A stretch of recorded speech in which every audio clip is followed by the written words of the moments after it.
ভকতিকে মাত্ৰ বৈশ্য অন্ত কৃপাময়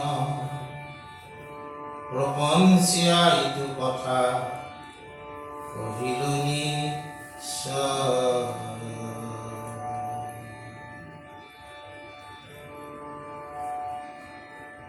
নাহিকে ভক্তিত হেন শংকা বিপৰ্যয় নাৰদ বাক্য আৰ গুচাম সংশয়। নাৰদ বদতি শুনি উষ পৰম ব্ৰহ্ম নাহি আত্ম পৰ তুমি সমস্ততে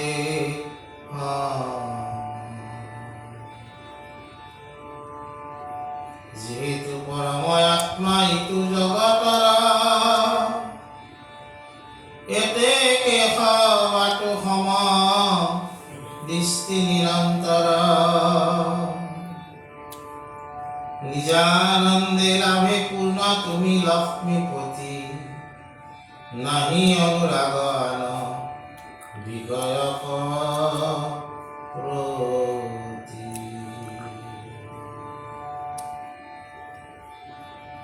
তথাপিতো ভক্তি মাত্ৰ সেৱা অনুৰূপে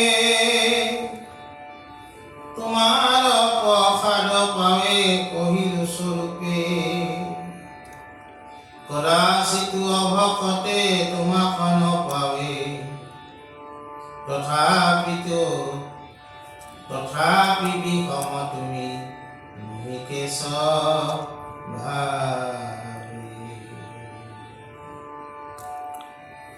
আজি আমাৰ ৰত্নাৱলীত এই কথা কোৱা হৈছে যে আমি যিজন ভগৱন্তক আমি হৰি বুলি কৈছো, নাৰায়ণ বুলি কৈছো, কৃষ্ণ বুলি কৈছো, সেইজন ভগৱন্তৰ ভজনা কৰাৰ কাৰণে তোমাক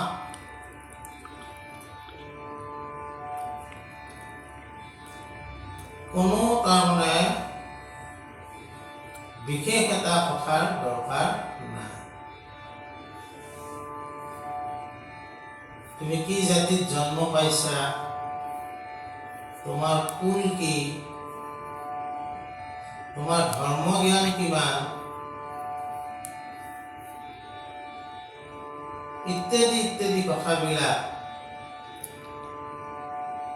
আমাৰ ভগৱন্ত পুৰুষ কৃষ্ণ বা হৰি বা নাৰায়ণে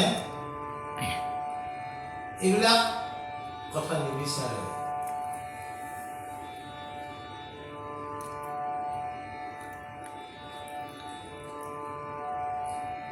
কি বিচাৰে তেনেহলে?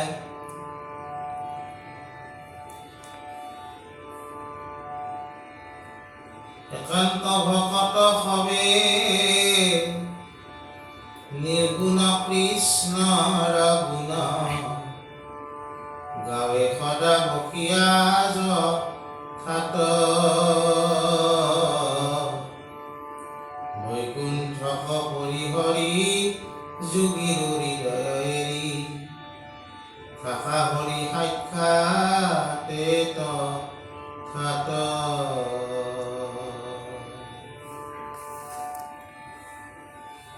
একান্তভাৱে ঈশ্বৰৰ নাম হৰি কীৰ্তন যি ঠাইত ভকতসকলে কৰে,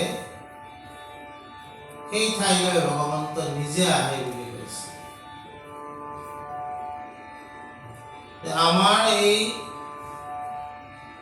ভগৱন্ত পুৰুষে কোনো দ্ৰব্য সাধন, তপ জপ যাগ যজ্ঞ এই সমস্ত তেওঁ নিবিচাৰে। কি বিচাৰে? তেওঁৰ গুণনাম যশ ভক্তিভাৱে স্মৰণ কৰাটো বিচাৰে, ভক্তিভাৱে কীৰ্তন কৰাটো বিচাৰে, ভক্তিভাৱে শ্ৰৱণ মানে শুনাটো বিচাৰে।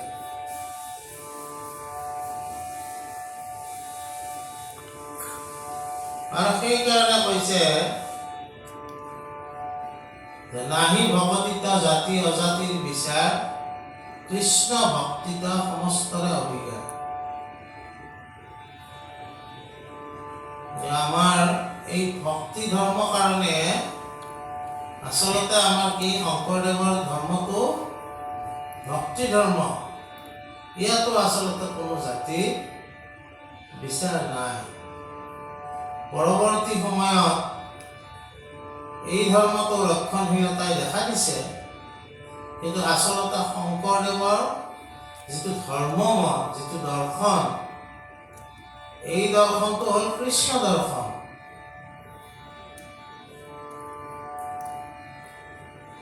কৃষ্ণ দৰ্শনতো আচলতে কি নাই? কোনো জাতিৰ কুলৰ বিচাৰ নাই।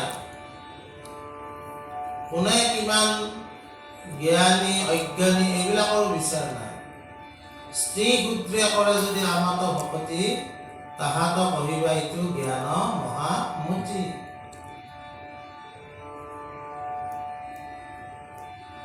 এই ভক্তি ধৰ্মত কোনো সম বিষম বোলা কথা নাথাকে। আৰু আমাৰ কথাত যদি তোমালোকে প্ৰত্যয় নোযোৱা, ৰত্নাৱলীয়া কৈছে, তেতিয়াহ'লে নাৰদৰ কথা শুনা। নাৰদে ভগৱন্ত পুৰুষৰ বিষয়ে কেনেকৈ কৈছে যে এই ভগৱন্ত গোটেই জগতত তেওঁ পৰমাত্মা স্বৰূপে বিৰাজমান হৈ আছে। আৰু সেইকাৰণে সূৰ্যটি যেনেকে পৃথিৱীত পোহৰ দিওঁতে কোনখন ৰাজ্য দুখীয়া, কোনখন ৰাজ্য ধনী, কোন ঠাইৰ মানুহবিলাক ভাল, কোন ঠাইৰ মানুহবিলাক বেয়া, এইবিলাক যেনেকে নাচায়, ভগৱন্তও তাত কোনো দোষ গুণৰ ওপৰত থাকে। কিন্তু এটা কথা তাৰে ভিতৰত কি কৈছে, কিন্তু তথাপি যিসকল ভকতে ভগৱন্তক বিচাৰে, তেওঁলোকে ভগৱন্তৰ কৃপা লাভ কৰে। অভকতে ভগৱন্তক বিচাৰ নকৰে, কিন্তু সেই অভকতসকলেও জীয়াই থাকিব পৰা যিখিনি কথা, সেইখিনি ভগৱন্তই তেওঁলোককো প্ৰদান কৰে। কিন্তু তেওঁলোকৰ হয়তো ভগৱন্তৰ কৃপাৰ পৰাই কি হ'ব পাৰে, বঞ্চিত হ'ব পাৰে। ভকতসকলে এই কৃপা লাভ কৰিবলৈ সমৰ্থ হয়। ইয়াতে কল্পতৰু বৃক্ষৰ কথা কোৱা হৈছে। কল্পতৰু শব্দটোৰ মানে কেনেকুৱা, কল্পতৰু আমি জগন্নাথত গ'লে আপোনাৰ কল্পতৰু বৃক্ষ বুলি দেখুৱাই দিছিল নহয়। তাৰমানে সেইডাল গছৰ তলত যোনে যি মাগে সেই ফল পায়।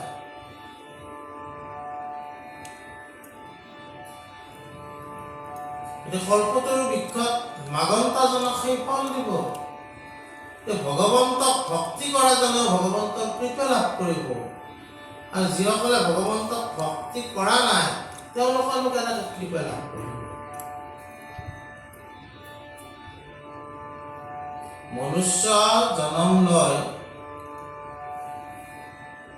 কাৰণ বৰগীতত মহাপুৰুষ মাধৱদেৱে লিখিছে, ৰাম পৰম ধন চিন্তহু মন ভাই,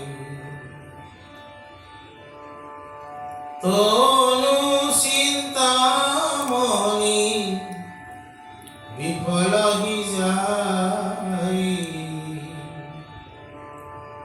ৰাম পৰম ধন চিন্তহু মন ভাই। ঈশ্বৰৰ নাম, এই ৰাম নামক পৰম ধন বুলি কৈছে। যিহেতু তুমি এই মনুষ্য তনু লাভ কৰিছা, এই পৰম ধন পাবলৈ ভক্তি কৰিব লাগিব। ইয়াৰ পিছৰ লাইনটোত কি কৈছে, বিষয় সুখ কৰি সংগে পাই, হৰি বিনা মানৱী, হৰি সেৱা বিনা মানৱী তনু নাই, ৰাম পৰম ধন চিন্তহু মন ভাই।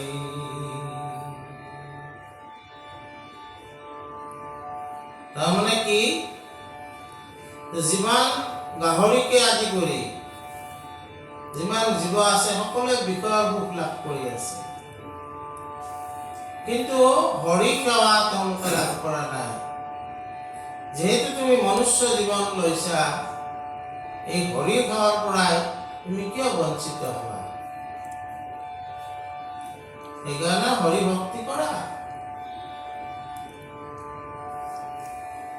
আৰু সেই ভগৱন্ত হৰিয়ে ভকতিৰ বাহিৰে তেওঁক একো বিচাৰ নকৰে। কাৰণ অনন্ত কোটি ব্ৰহ্মাণ্ডৰ যি হৰি অধিকাৰী, তুমি তেওঁক সোণ দিবলৈ ওলাইছে, কিন্তু সোণৰ খনিৰ মালিক কোনে?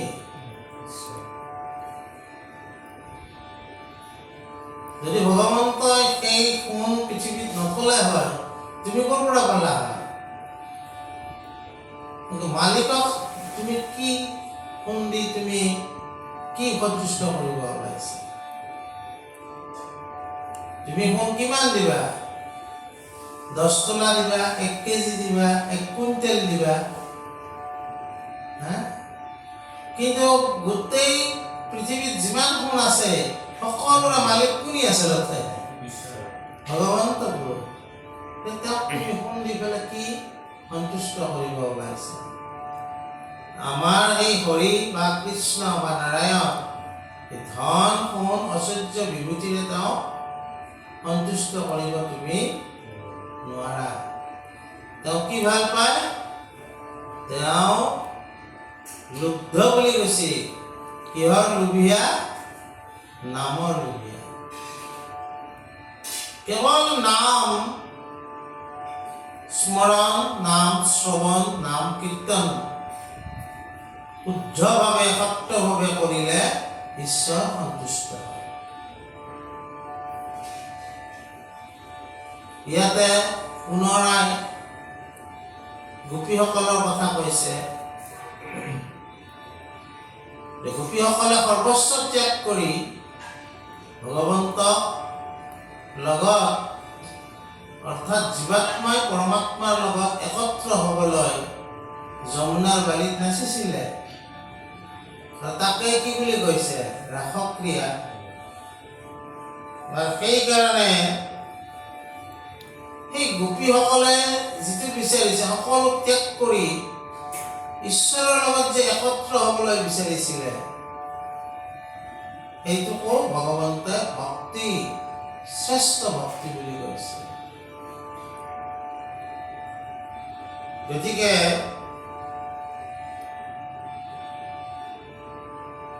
তেওঁলোকে এই গোপীসকলে ৰাস ক্ৰিয়াৰ বিষয়ে আমি কেতিয়াবা ভাগৱতত আলোচনা কৰা হ'ব। মুঠৰ ওপৰত মানে কি,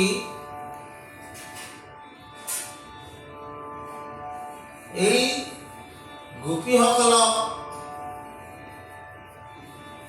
ভক্তিৰ ক্ষেত্ৰত, ভক্তিৰ ভাৱৰ ক্ষেত্ৰত আমি আগেও কৈছোঁ যে ভক্তিৰ ভাৱ 5 প্ৰকাৰৰ। কি কি? শান্ত, দাস্য, সাক্ষ্য, বাৎসল্য আৰু মাধুৰ্য। ভক্তিৰ ভাৱৰ আটাইতকৈ শিখৰত আছে মাধুৰ্য ভক্তি, যিটো ভক্তিত ভগৱন্ত আৰু ভক্তৰ মাজত কোনো বেৰা নাথাকে, এক হৈ যায়। সেইকাৰণে সেইটোৱে হৈছে মাধুৰ্য ভক্তি। সেইটো কোনে কৰিছিল? গোপীসকলে। আমাৰ শংকৰদেৱে আমাক কিন্তু দাস্য ভক্তি কৰিবলৈ উপদেশ কৰিছে। সেইকাৰণে দুইজনে গুৰুৱে কি কৰিছে? মানে নিজকে কিংকৰ বা দাস বুলি পৰিচয় দিছে আৰু আমাকো ঈশ্বৰৰ দাস হ'বলৈ প্ৰেৰণা যোগাইছে। গতিকে বৃন্দাবন এইবিলাক ঠাইত মানে মাধুৰ্য ভক্তিত বিৰাট গুৰুত্ব দিয়ে আৰু সেইকাৰণে তাতে ৰাধাকো বিৰাট গুৰুত্ব দিয়ে। আমাৰ শংকৰদেৱ বা মূল ভাগৱতত ৰাধা কথা নাই, ব্ৰহ্মবৰ্তব্য পুৰাণত আছে, বুজা নাই? কিন্তু বৃন্দাবনৰ ফালে এই ৰাধা তত্ত্বক বিৰাট গুৰুত্ব দিয়ে। ইয়াৰ কাৰণ আছে, আমি সেইবিলাকলৈ নাযাওঁ বাৰু। মুঠৰ ওপৰত আমাক আজি ৰত্নাৱলীয়ে কৈছে যে কি, আমি যিজনক ভজনা কৰোঁ, যিজনক উপাসনা কৰোঁ, যিজনক সেৱা কৰি থাকোঁ, যিজনৰ চৰণ তলত থাকিব বিচাৰোঁ, সেইজন হৈছে ভগৱান কৃষ্ণ। এইজনকে হৰি বুলি কয়, এইজনকে নাৰায়ণ বুলি কয়। আমি এই ভজনা কৰা হৰি, কৃষ্ণ, নাৰায়ণ যি বুলিয়ে নকওঁ কিয়, সেইজনে কোনো দ্ৰব্য সাধনত একো সন্তুষ্ট নহয়। কিহত হয়? তেওঁৰ নাম যদি শুদ্ধ সত্যভাৱে তুমি স্মৰণ কৰা, তেওঁৰ নাম যদি শুদ্ধ সত্যভাৱে শ্ৰৱণ কৰা, তেওঁৰ নাম যদি শুদ্ধ সত্যভাৱে কীৰ্তন কৰা। বুজিলা? এই কথাটো ৰত্নাৱলীয়ে কৈছে। আৰু ৰত্নাৱলীখন যিহেতু এইটো আমি ভক্তি বিবেচন কৰি আছোঁ, ভক্তিক যথেষ্ট গুৰুত্ব দিছে। ইয়াৰ পিছত কি কৈছে? জ্ঞান বিনে মুকুতি নহিবে কদাচিত,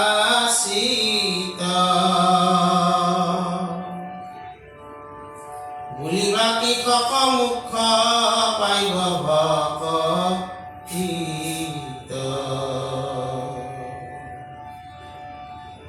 ইহাৰ উত্তৰ শুনা কৰি মন থিৰ জ্ঞান হাৰিবা কোন শ্ৰম ভকতীৰ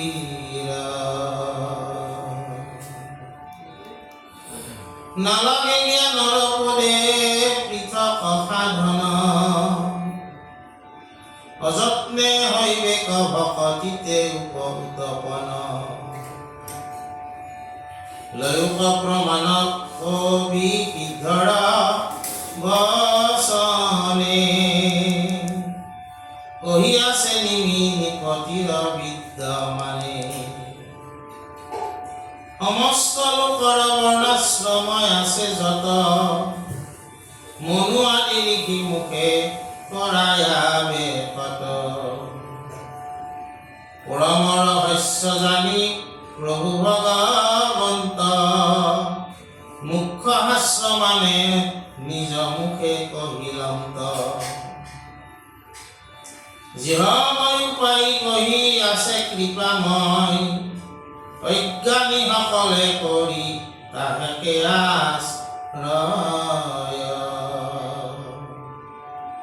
মহাপুৰুষে আত্মতত্ত্ব জানে সমুদায় তাকে বুলি ভাগৱতী ধৰ্ম নিমিৰাই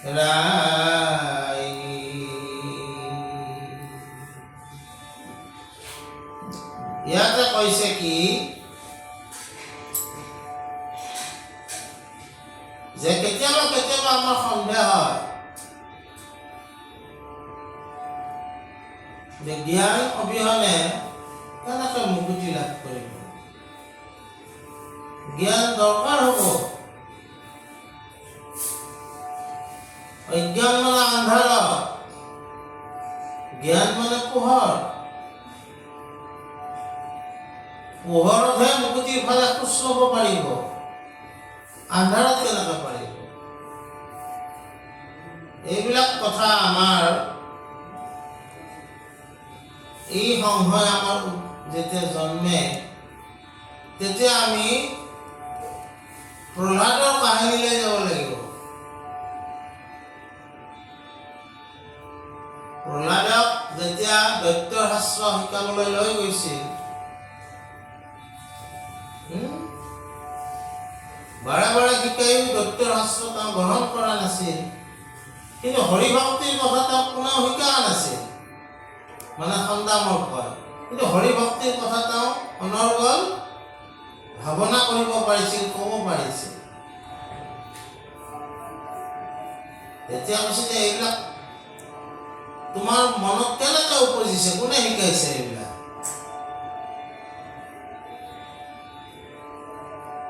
তেতিয়া হৈছে যে আপুনি সম্পজিব যেতিয়া ঈশ্বৰৰ প্ৰতি তুমি ভক্তি ভাৱত আগবাঢ়িবা তোমাৰ মনত এই সৎ জ্ঞান নিজে নিজে উপজিব তাক কোনেও তোমাক প্ৰদান কৰিব নালাগে ভগৱন্ত কৈছে মোৰ কথা কাকো সুধিব নালাগে মই কোৱা কথাবিলাক অনুসৰণ কৰিবা মোৰ কথা তেতিয়াই বুজি পাবা গীতাতো কৈছে ভাগৱততো কৈছে আমি ভগৱন্ত বুজাত কঠিন কিয় হয় আমি ভগৱন্তৰ চিন্তন মনন নকৰোঁ সেইকাৰণে কঠিন হয় ভক্তি কৰিলে চিন্তন মনন আপুনি আপুনি উপজিব সম্পজিব হৰিৰ সেৱাত কিছু নাহিকে প্ৰয়াস মানে চেষ্টা কৰিব নালাগে আপুনি লৈবন্ত হৰি হৃদয়ত বাস হৰিত যেতিয়া সেৱা অনুৰাগ তোমাৰ জন্মিব তেতিয়া তোমাৰ কি হৃদয়ত আপোনা আপুনি এই ভক্তি আপুনি আপুনি কি হ'ব উপজিব আৰু ভক্তি উপযোগী জ্ঞানো তেনেকৈ তোমাৰ ভিতৰত প্ৰৱেশ কৰিব। যেনেকৈ ধ্ৰুৱে আৰাধনা কৰি থাকোঁতে নাৰদে আহি তেওঁক জ্ঞান দিছিল, ওম নমো ভগৱতে বাসুদেৱায়। আমি যে মন্ত্ৰটো গালোঁ, এইটোক দ্বাদশ অক্ষৰিক বিষ্ণু মন্ত্ৰ বুলি কয়। 12টা আখৰ আছে। এই মন্ত্ৰটো কোনে কাক শিকাইছে? ধ্ৰুৱক নাৰদে শিকাইছে।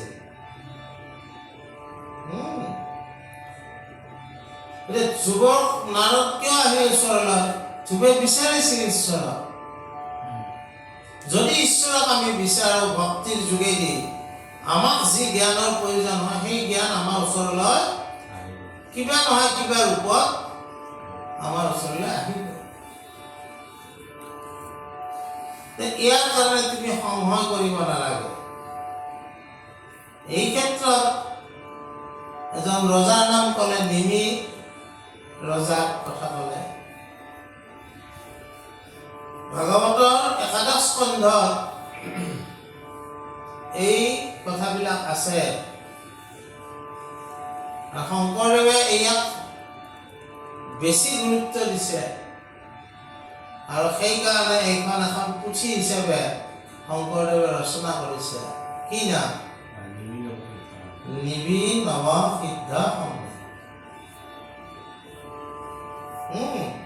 এই নিমি ৰজাই প্ৰশ্ন কৰে 9জন সিদ্ধক, আৰু সেই প্ৰশ্নবিলাকৰ উত্তৰ সিদ্ধবিলাকক দান কৰা অধ্যায়টোৰ নামে নিমি নৱ সিদ্ধ সংবাদ। ইয়াতে কবি নামৰ এজন সিদ্ধই কি কৈছে যে যিটো বৰ্ণাশ্ৰম ধৰ্ম আছে, যাগ যজ্ঞ তপ তীৰ্থ ব্ৰত ইত্যাদি, এই বৰ্ণাশ্ৰম যিটো ব্ৰাহ্মণ ভাগত আছে, এইবিলাক নিয়ম কানুনৰ কথা বিভিন্ন ঋষিৰ মুখেৰে ঈশ্বৰে কৈছে। এজন মনু নামৰ ঋষিয়ে কি লিখিছে? মনু সংহিতা। মনু সংহিতা ভাৰতবৰ্ষৰ নীতি নিয়মৰ এখন কিতাপ। আমি যে কাজবিলাক পালন কৰোঁ এইবিলাক সংহিতাত আছে। বিভিন্ন ঋষিয়ে বিভিন্ন সময়ত কিছুমান সংহিতা লিখিছে। মনু সংহিতা, কপিলৰ সংহিতা আছে, অত্ৰি ঋষি লিখিছে, ইত্যাদি ইত্যাদি। ঋষিবিলাকে যিটো লিখি থৈ গৈছে নিয়ম কানুন, চিকিৎসা বিজ্ঞানৰ ক্ষেত্ৰত চৰক সংহিতা, এই যে ভাঙাগড় মেডিকেলৰ দুৱাৰমুখত এটা ঋষিৰ মূৰ্তি আছে নহয়, এই চৰক সংহিতা সেই ঋষিটোৱে লিখিছে। বুজা নাই? এই মনু এইবিলাকৰ ঋষিৰ মুখেৰে এই কথাবিলাক কৈছে, কিন্তু ভক্তিৰ কথাটো ভগৱন্তে নিজে কৈছে, কোনো ঋষিৰ মুখেৰে কোৱা নাই। সেইকাৰণে শ্ৰীমদ ভাগৱত বুলি কোৱা হয়। ঈশ্বৰৰ নিজৰ মুখৰ কথা এইটো। শ্ৰীমদ ভাগৱত ঈশ্বৰৰ নিজে মুখে কোৱা কথা কাৰণে শ্ৰীমদ ভাগৱত। কাক কৈছিলে? 4টা শ্লোক আছিল মাত্ৰ ভাগৱতৰ। জ্ঞান বিজ্ঞান তদং ৰহস্য, ব্ৰহ্মাক কৈছিলে।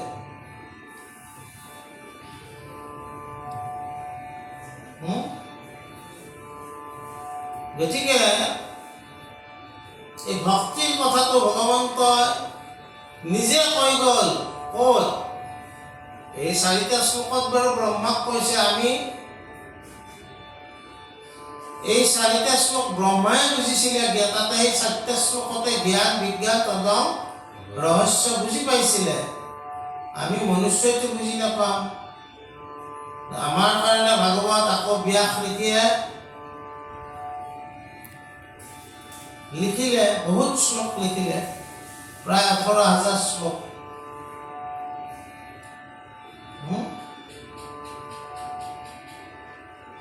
এই ভাগৱততে আছে ভগৱন্ত কৃষ্ণই ভক্তি ধৰ্মৰ কথাটো প্ৰথমতে কাক কৈছিলে? উদ্ধৱক কৈছিলে যে মোৰ নাম গুণ, গোবিন্দৰ নাম গুণ প্ৰচাৰ কৰাৰ দায়িত্ব তোমাক দিলো।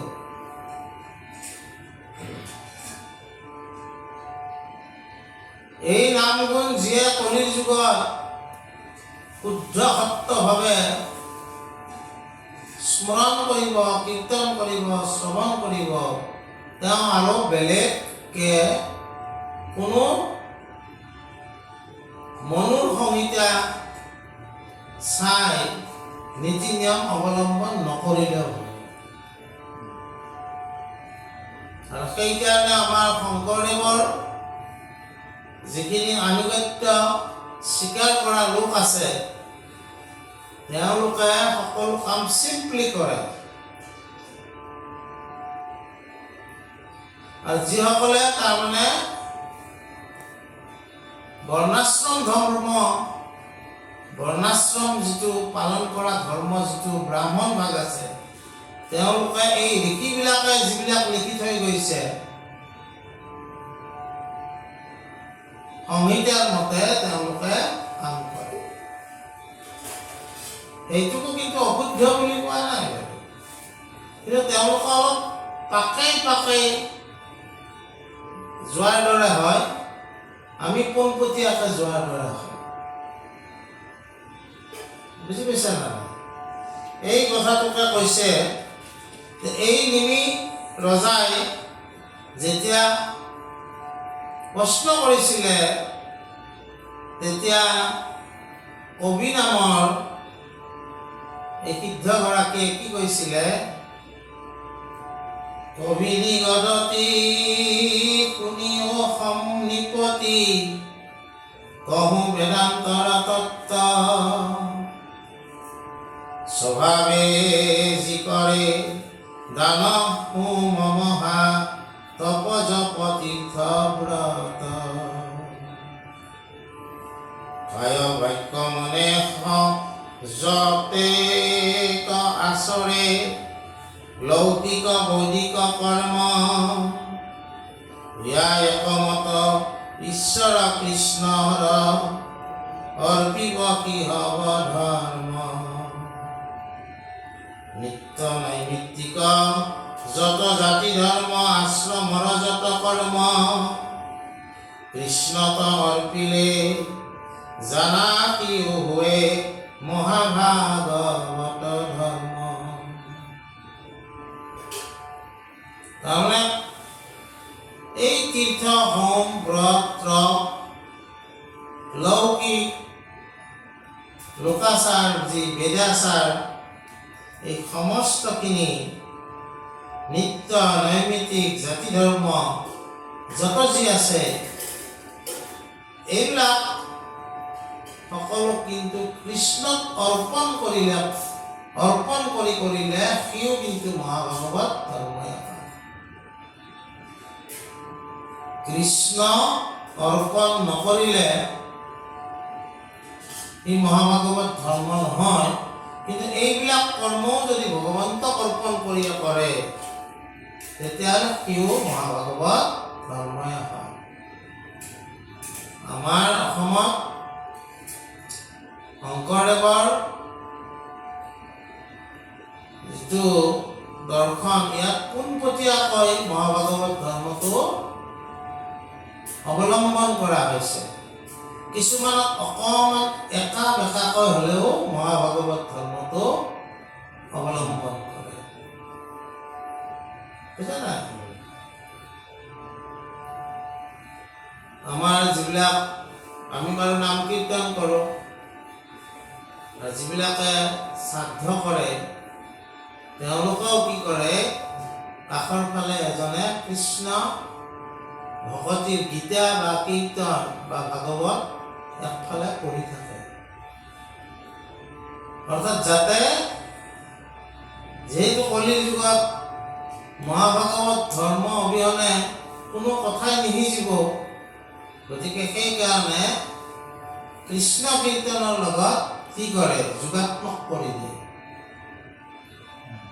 সেইখিনিও কৰে, কিন্তু একফালেদি আকৌ ভগৱন্তৰ নামকো তেওঁলোকে স্বীকাৰকাৰী সেই নামৰো আশ্ৰয় গ্ৰহণ কৰে। একফালে লৌকিক বৈদিক কৰ্মখিনিও কৰে, আৰু কিন্তু কাষৰ ফালে এজনাক ভগৱন্তৰ নামো কীৰ্তন কৰি থাকে। একা বেকাকে হ'লেও ঈশ্বৰৰ নামক আশ্ৰয় কৰে। আৰু আমাৰবিলাকৰ কি পোনপটীয়াকে ঈশ্বৰৰ নামতে আশ্ৰয় কৰা হৈছে। বুজি পাইছা নাই? তাৰপিছত কৈছে যে ইটো শংকা মনত নানিবা কদাচিত, শুনিও ক নামৰ মহিমা বিপৰীত। নামৰ মহিমা বহুত আছে, কদাচিত কেতিয়াও নামক শংকা নকৰিবা। নামৰ মহিমা বুজাটো টান, বুজা? ইটো হৰি নামৰ ধৰ্ম মহা গুজ্জতম, ইহাত বিশ্বাস যাৰ সেহি নৰোত্তম। ইয়ে নামৰ মহিমা বুজি নাপাও, মহা গুজ্জতম, কিন্তু যিজনে ইয়াক বিশ্বাস কৰিছে, ইয়াৰ মহত্ব বুজি পাইছে, তেওঁ মনুষ্যৰ ভিতৰত কি বুলি কৈছে, নৰৰ ভিতৰত উত্তম বুলি কৈছে, নৰোত্তম। ভজে মাধৱক নাম স্মৰে সৰ্বক্ষণ, একবাৰে সিজে তাৰ তিনি প্ৰয়োজন। যিজনে নামৰ মহত্ব জানিয়ে হওক নাজানিয়ে হওক, তেওঁ সৰ্বক্ষণ ঈশ্বৰৰ নাম স্মৰণ কৰে, তেওঁৰ তিনিটা কথা সিদ্ধ হয় বুলি কৈছে। সেই তিনিটা কথা কি? ঈশ্বৰৰ প্ৰতি তেওঁৰ প্ৰেম, ভকতিৰ লক্ষণ উপজিব, গৃহ হৰি ইত্যাদি। মানে কেনেকুৱা, তেওঁ পৰমাৰ্থৰ সোৱাদ যেতিয়া পাব, যে আমাৰ এই গৃহ আসক্তি, তাৰ কাৰণে আমি বেয়া কাম কৰিবলৈও যে উদ্যত হওঁ, এই কথাবিলাক তেওঁ নোহোৱা হ'ব। আৰু ভগৱান কৃষ্ণৰ তেতিয়া তেওঁ প্ৰিয় পাত্ৰ হ'ব। আৰু তিনি কৰ্ম তেওঁ নোহোৱা হ'ব, কি সিজিব? সেই কি হ'ল, কলিৰ যিবিলাক কলিকৃত দোষৰ পৰা তেওঁ বাচি আহিব। কলিকৃত দোষমে তেওঁক টানিব নোৱাৰিব। ঈশ্বৰৰ নামে এনেকৈ তেওঁক ক্ৰিয়া কৰিব, যদি তেওঁ মদ খাইছিলে, মদ খাব ইচ্ছা নোযোৱা হ'ব। তেওঁ যদি জুৱা খেলিছিলে, জুৱা খেলাৰ প্ৰতি আসক্তি নোহোৱা হ'ব। তেওঁ বেশ্যালয়ত যদি গৈছিলে, বেশ্যালয় যোৱাৰ পৰাও তেওঁক কি কৰিব, এই নামে বাধা প্ৰদান কৰিব। তেওঁ ভাল জ্ঞানবিলাক উপজিব, মহাপুণ্য ৰাশি উপজিব, মুকুতি সুখৰ কাৰণে তেওঁ আগবাঢ়িব। প্ৰবৃত্তি মাৰ্গত থকা জনো নিবৃত্তি মাৰ্গলৈ গমন কৰিব। গতিকে এই ভক্তিৰ কথা বা নামৰ মহিমাৰ কথা মানে কবি সিদ্ধই নিমিৰাজাক বুজাই আছে। আৰু নামৰ মহিমা কথা পৰীক্ষিতকো বুজাইছিলে, কোনে? সুকে। নামৰ মহিমাৰ কথা নাৰদে বুজি পোৱা নাছিলে। তেওঁ এবাৰ তেওঁৰ পিতৃৰ ওচৰলৈ গ'ল। তেওঁৰ পিতৃ কোন আছিল? ব্ৰহ্মা। ব্ৰহ্মাৰ মানস পুত্ৰ নাৰদ। ক'লে যে ঈশ্বৰৰ নামৰ মহিমাৰ বিষয়ে পিতৃপুৰুষ মোক ক'ব লাগে।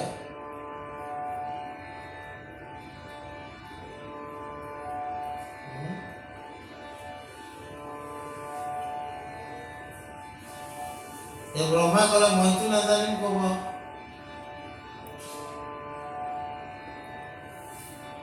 শ্ৰী ৰাম নাম মোৰ মহিমা, ৰাম অৱতাৰ লোৱা ভগৱান বিষ্ণুৰ ওচৰলৈ যোৱা।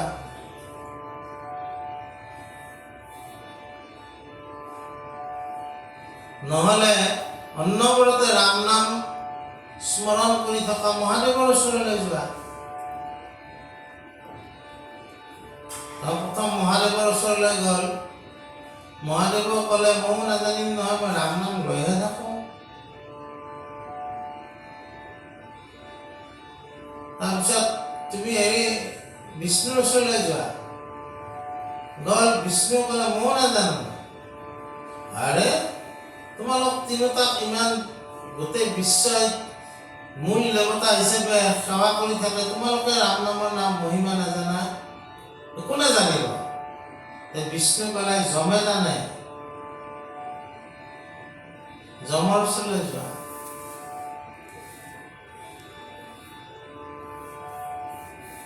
নাৰদ আহিল যমৰ ওচৰলৈ। যমটো আৰু যমনগৰত আছে।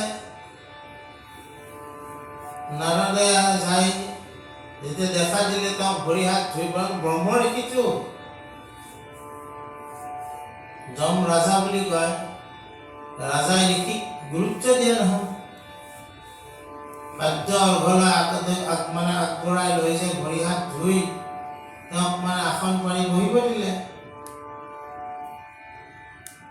সোধা সুধি হ'ল, কিয় আহিল কিয় নাহিল? কথা ক'লে যে ব্ৰহ্মা বিষ্ণু নাজানা প্ৰশ্ন এটা তোমাৰ ওচৰলৈ লৈ আছো। তেতিয়া বোলে এইটো কেনেকৈ সম্ভৱ? কি প্ৰশ্ন? বোলে ৰাম নামৰ মহিমা মোৰ ওচৰলৈ পঠাইছে। বোলে হয় বাৰু, মই এইবিলাক আমি পিছতো উত্তৰ দিম। মই যমনগৰখন নতুনকৈ সাজাইছোঁ, যমনগৰৰ নতুনকৈ ইণ্টেৰিয়াৰ ডেকৰেশ্যন কৰিছোঁ। অলপ চাই আহোঁ। আমিবিলাকো ঘৰবিলাক নতুনকৈ সজালে অলপ দেখাই ভাল পাওঁ। যমেও গ'ল দেখাবলৈ। তাতেতো 84 কোটি নৰক বেলেগ বেলেগ গঞ্জি আছে। কাৰোবাক গৰম তেলত দিছে, কাৰোবাক ইমানলৈ পুতি থৈ দিছে, কাৰোবাক নচচা কুলত দিছে। এই মানুহৰ এই জীৱবিলাকৰ আৰ্তনাদ কৰি আছে। এই আৰ্তনাদ শুনি নাৰদৰ মুখত আহি গ'ল ইছৰাম। দুখ লাগে নহয় কেতিয়াবা আমি ইছৰাম বুলি কওঁ। চব জীৱবিলাক ওপৰলৈ গুচি গ'ল, যমনগৰত এটাও জীৱ নাথাকিল। তেতিয়া নাৰদে ক'লে বুজি পালা ৰাম নামৰ মহিমা? তুমি ইছৰাম বুলি ক'লা, গোটেই জীৱবিলাক মোৰ নগৰ উদং কৰি পেলালা। তুমি এটাও জীৱ নাথাকিল নহয় ইয়াত। এই হ'ল ৰাম নামৰ মহিমা। আৰু এই ৰাম নামৰ মহিমাৰ কথা বুজিব লাগিলে তুমি কিহৰ দ্বাৰা বুজিব পাৰিবা? সেইটোৱে হৈছে ভক্তি, ভগৱত ভক্তিৰ দ্বাৰা। ইয়াৰ কাৰণে তোমাক নালাগে ভক্তিত দেৱ দ্বিজ ঋষি হইবে, নালাগে সমৃদ্ধ বিস্তৰ শাস্ত্ৰ জানিবে। কেৱল শুদ্ধ সত্য ভাৱে ভক্তি তুমি ভগৱন্তক কৰা। যি জ্ঞান তোমাক দৰকাৰ হয়, যি কৰ্ম তোমাক দৰকাৰ হয়, সেই কৰ্ম জ্ঞান সকলোবিলাক তোমাৰ দ্বাৰাই সাধন আপোনা আপুনি হ'ব। এই কথাকে আজি মহৰ্ষি কৃষ্ণ।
Krishna Hare